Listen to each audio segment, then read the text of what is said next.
second-generation wrestler, the And he's great, son of and Tommy he's managed Gilbert. by me. That makes him great. Let me tell you something. If the girls in Georgia looked half as good as those girls there, I wouldn't mind standing out. Uh-oh, hey, wait a minute, man. Well, wait, just gentlemen. This is my time, baby. This is my time, gentlemen. Ole Anderson and Thunderbolt Patterson. Wait just a minute now. This is my time. Hey, this is my time. You better not touch me either. You better not hold me like you did a couple of weeks ago. Let me tell you something. You know, I think you made a big mistake. Your people from New York aren't so hot after all, are they? Hey. You got your assassins out there, and it didn't work too good, did it? You're getting me hot, Ole Anderson. You know what? I talked to my lawyer. You know what my lawyer said? Stand your ground, Jimmy Hart, because if that big, fat Ole Anderson touches you, then I can have your home, I can have your car, I can make you work for me forever. You too, don't you be looking at me like that. Watch my back, Gordon Soley. Let me tell you something, Ole Anderson. You are fat, you are overweight, and you are out of shape, and I promise you this. I'm going to bring in the talent that will get rid of you and rid of you once and for all. And if either one of y'all touch me right now, like I said before, my lawyer told me you can't touch me. You can't do that. You can't do it, and you better not jump me from behind either. I promise you that. You want to... I promise you, you better not touch me. I'll hold your house. I'll hold your car. I've got glasses on. If you hit me with glasses on, I will have you underneath the jail. You know a guy like that, You don't hit me, man. You don't hit me. Wowee. Brother. Jimmy Hart attacked Ole Anderson from behind, and he has taken off. He has flat flown the coop, I'll guarantee you that. And, whew, that man's insane. Yeah, he's insane, all right. He's crazy like a fox. I'll tell you what, Jimmy Hart. You got your lawyers, and you got your big boys from all over, wherever they're coming from. But I'm going to tell you this. Bolt and I, when we get in the ring, wherever it is, I mean wherever it is, whatever town it might be in, when we see you, we're going to make sure that we do something that should have been done a long time ago.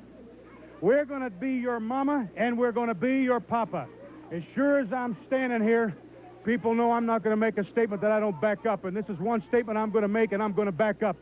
When I see you, Bolt and I see you, when we get done with whoever you throw against us, I'm making this promise. We're going to grab a hold of you, and we're going to bear one part of your body, and we're going to spank you like your mama and your daddy should have done a long time ago. That's a promise, Jimmy Hart. You get ready, because when you see us, you get ready for that spanking, because it's coming. We are going to whoop your. Now, you know what I'm talking about. It should have been done a long time ago. Ole, I'm so glad that you're going to... We're both going to do it. Well, we're going to whoop his natural... Yeah, I think I know exactly what we're talking about, and we're not talking about Moon over Miami either. All right, let's go to the ring. All right, well, everybody's kind of looking forward to the big match that's upcoming. Of course, the television championship going on the line later on here on Championship Wrestling from Georgia. I'm Gordon Soley, your host, and joining me right now is... Yours truly, baby, the mouth of the South, Jimmy Hart, the greatest manager in the history of professional wrestling today. You know, I can't believe how lucky that Ole Anderson and Thunderbolt Patterson are. But let me tell you something, baby. Time is running out. I don't care how much money it takes. I don't care who I have to bring in. I'm going to get rid of you guys once and for all. And let me tell you something, baby.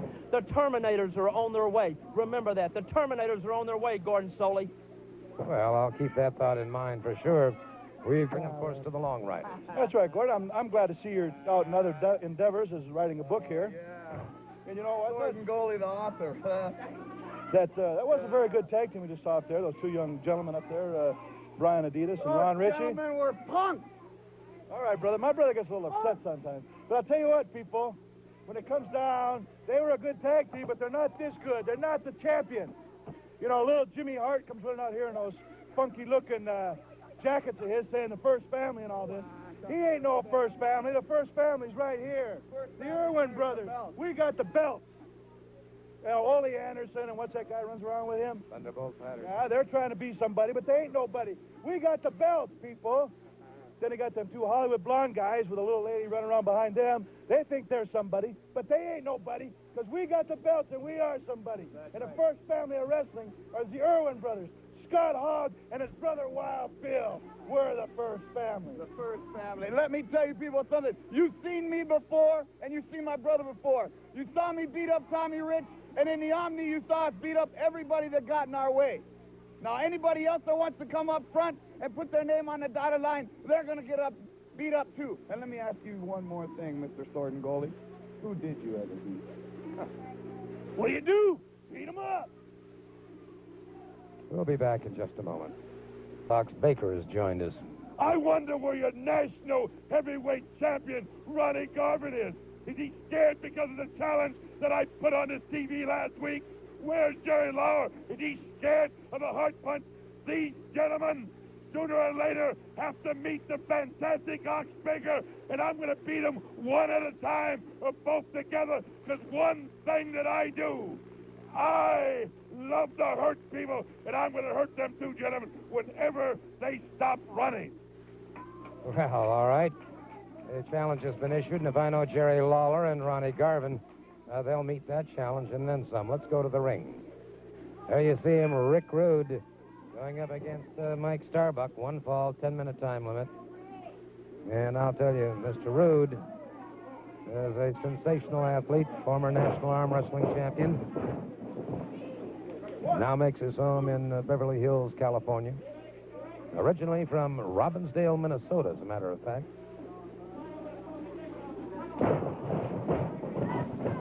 He has been inclined to show Mr. Hart which way to go, too, I might add. Rude fires back with a hard right hand. He caught one from Starbuck, but proved to Mr. Starbuck that he will handle his own way. Rude has absolutely no wasted flesh. Good spin under takedown by Rude. By the way, our next videotaping here at WTBS in Atlanta, Georgia, will be on Wednesday night, December 12th. And if you'd care to come down and see the matches in person, the number to call for reservations, admission, by the way, is free. The number to call for reservations, area code 404-961-1649. That's 961-1649. And we certainly welcome you to come on down and see the matches.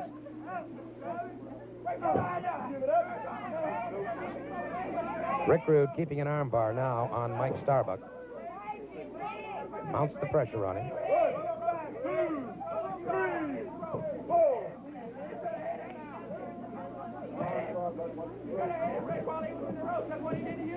All right, Rude eyeing his man carefully. Look at the extremely outstanding muscular conformation and definition, particularly in the abdominal wall of one Rick Rude. Rude brings him up. Full body slam. And goes to an armbar once again. Rude, extremely well contoured. Scrappy McGowan, the referee, checking with Starbuck.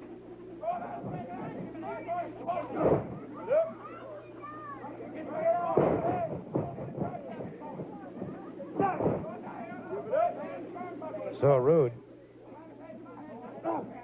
maintaining more pressure on, and look at Starbuck bringing Rude up. Has him up into a slam, but it is Rude hanging in there, and so Starbuck finds himself on the receiving end.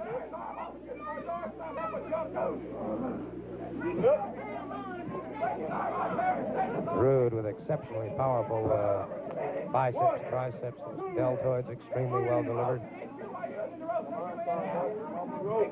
And the referee warning Starbuck, telling him to come on off the ropes. Rude waiting for him. Rude closes in. Once again, collar and elbow. Now at the side, headlock by Starbuck.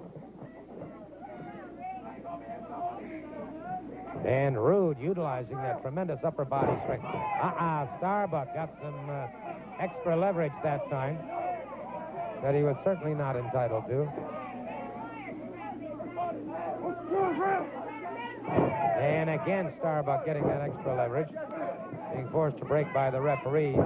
Catches Rude a couple in the head, and Rude's got the drop. Wow, Rude fires back. Rude catches him again. He drops him to one knee. The elbow to the base of the skull of Mike Starbuck. Rude has him up a full body slam. Rude brings Starbuck up once again. Presses him above his head.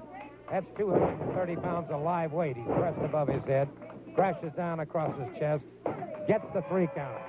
He gets the 3 count, and it is all over for one Mike Starbuck. And